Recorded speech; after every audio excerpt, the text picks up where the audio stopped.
Allah Subhanahu Quran-Kərimdə Yaqub əleyhissalamın qissəsini bizə çatdırır.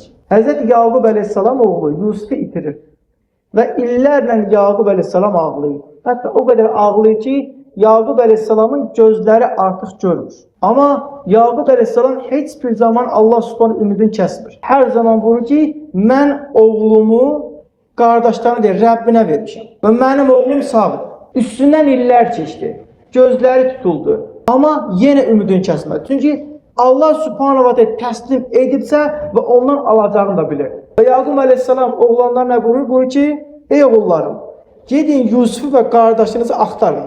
Allahdan deyir, heç vaxt ümidinizi kəsməyin. Həqiqətən deyir, Allahdan yalnız kafirlər ümidini kəsər. Həzrət Yaqub əleyhissalam o əziyyətin içində, o çilələrin içində yenə ümidini kəsmir.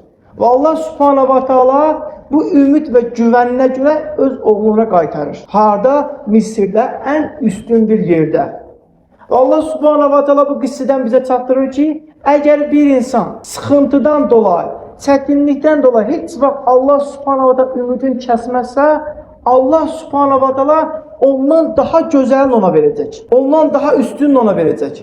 Çünki Həzrət Yaqub əleyhissalam bir kənddə peyğəmbərlik edirdi. Kənan diyarında, olduğu bir balaca bir diyarda peyğəmbərlik edirdi.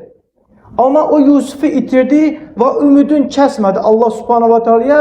Allah Subhanahu wa ta'ala onun evladın Misirə peyğəmbər yolladı.